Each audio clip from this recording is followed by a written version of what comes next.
morning, guys. It is Friday, April 3rd, and we are going to finish our Magic Treehouse book today so you can take an AR test on it and hopefully earn one final point before the end of the 9 weeks.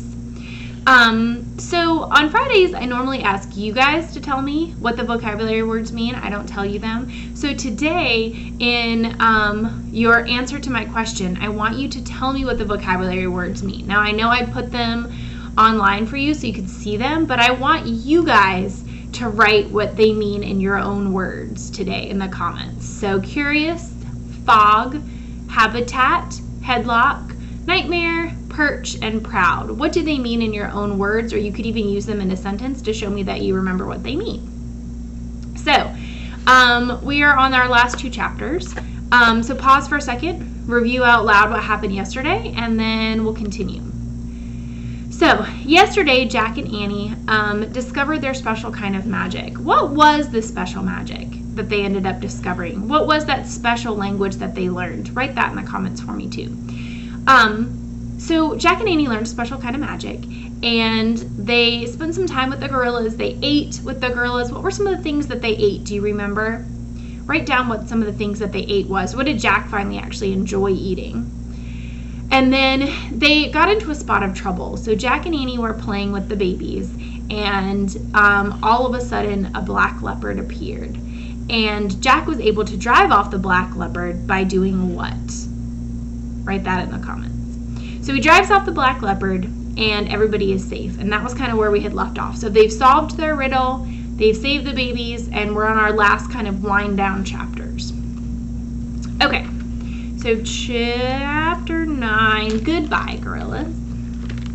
That's page 60 for those of you following along. Jack couldn't stop smiling. He had scared off a leopard.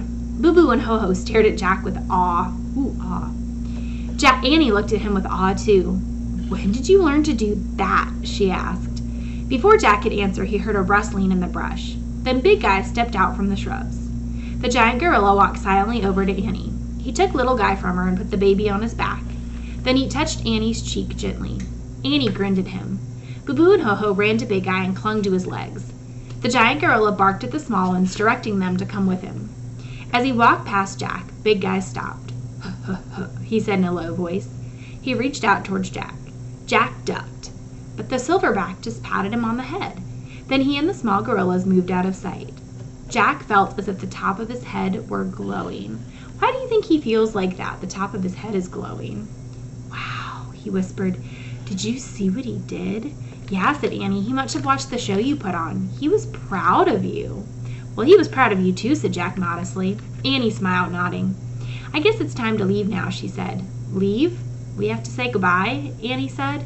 Goodbye, said Jack. He didn't want to say goodbye to the gorillas. They were totally great. He loved them. Yeah, said Annie. Come on. She led the way through the shrubs, around the trees, and back to the clearing. They found the gorillas awake. Some were stretching and yawning. Others were munching on leaves and grass. The baby was back in his mother's arms, and Boo Boo and Ho Ho were chattering away to their moms. They're probably telling them what I did, Jack thought. He and Annie walked over to Big Guy and stood in front of him. The other gorillas gathered around. We have to go now, said Annie to all of them. We gotta say goodbye, said Jack. Thanks for letting us be part of your family, said Annie. She and Jack held up their hands and waved. The gorillas looked sad and murmured soft sounds. Big Guy lifted his hand in the air like he was gonna wave, but instead the silverback raised his thumb, his index finger, and his little finger. I love you, the giant gorilla signed.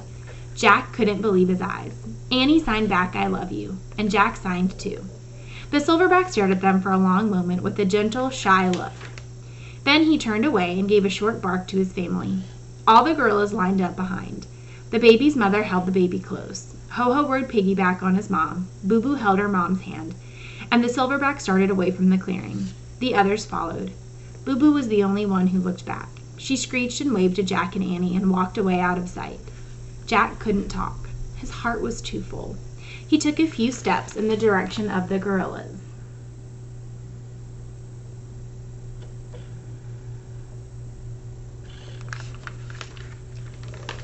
Hey, said Annie softly, you're going the wrong way. Jack looked back at her. The treehouse is over there, she said.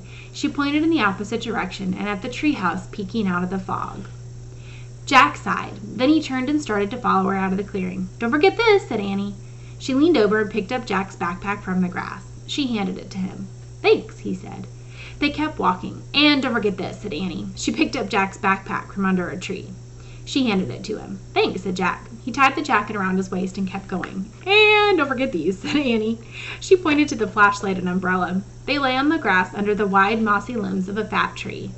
Annie picked them up and carried them herself. It started to drizzle again, just as she and Jack got to the rope ladder. What's a drizzle? Common. They climbed up into the treehouse. When they got inside, they looked out the window. Jack was hoping to catch one last glimpse of the gorilla family, but there was nothing to see. A white mist covered the cloud forest. Annie picked up the Pennsylvania book. She pointed to the picture of the Frog Creek woods. "I wish we could go home," she said. Suddenly, a joyous screech rang out. The happy, wild sound shot through the white mist, through the cool rain, and straight to Jack's heart.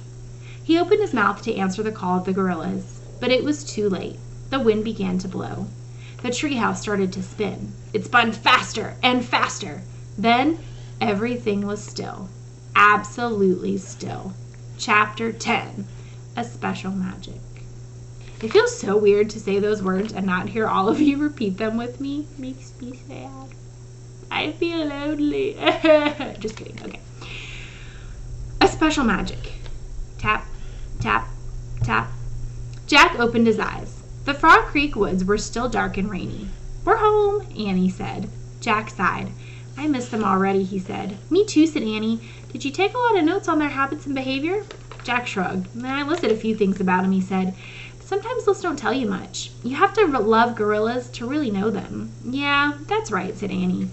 Jack opened his backpack. He pulled out the research book and put it in the corner. Then he pulled out the twig that Ho-Ho had given him. He smiled as he showed it to Annie. "I promised Ho-Ho I'd eat this later," he said, "but I think we should save it for Morgan instead." "Good idea," said Annie. "It'll prove we found the special magic." "Yeah, gorilla magic," said Annie. "The magic of all animals," or the gorilla magic, said Jack. "Magic of all animals," said Annie. "Yeah," said Jack. He placed the twig next to the scrolls they'd brought back from Old England. "Let's go," said Annie, and she started down. Jack pulled on his backpack, put the flashlight in his pack, and then he grabbed the umbrella and followed Annie. They started through the Frog Creek woods. It was still cool, dark, and rainy. Jack didn't mind, though. He didn't put on his jacket, and he didn't take out the flashlight. He didn't even put up the umbrella. He felt like he wasn't completely human yet. There was still a bit of gorilla left in him. "Ho, ho, ho," he said in a low voice. "Boo, boo," Annie said back. "Ho, ho, ho," they said together. And that is the end of our story. So, we are officially done with book number 26. Can you believe it? Oh my gosh, we are moving so fast. So, we are done with book number 26. So you guys can go on back to your seats and get your computers. No, I'm just kidding. But you can take an AR test on this. So I looked up the AR number. So the AR number for this book is, listen carefully, it is 61516. 61516 is Good Morning Gorillas. So go ahead and take your AR test, and then I will actually check to see how you guys did on that. All right, final thing for today is our last word problem. And don't forget to watch a Mystery Doug video today. You can go on mysterydoug.com and watch a video. All the videos have been unlocked. So watch a Mystery Doug video for me. All right, I'll be right back. Maybe, possibly. Oh yeah, I will. All right, it says, Patty wants to get a new American Girl doll. She needs $90 to buy the doll. She has $62 saved from her allowance. How much more money does she need to buy the doll? So she wants to buy a new doll. She needs a total of $90. She has 62 of those dollars saved up. How much more money does she need to buy the doll? All right, pause it, solve it, come back, check your answer. Okay, so much more kind of functions in the same way that the words many more functions. And what does many more always tell us to do? Write that in the comments. So what we're going to do is we're just going to do what it tells us. So 90 minus 62. Now, here's one that trips everybody up. Can I do 0 take away 2?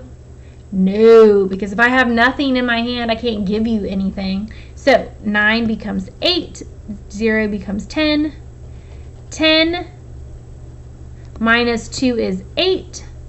And 8 minus 6 is 2. So she needs to save up $28 more. All right, guys, you have a wonderful, fantastic weekend. I will see you next week with book number 27, which I believe is Thanksgiving on Thursday. All right, toodaloo.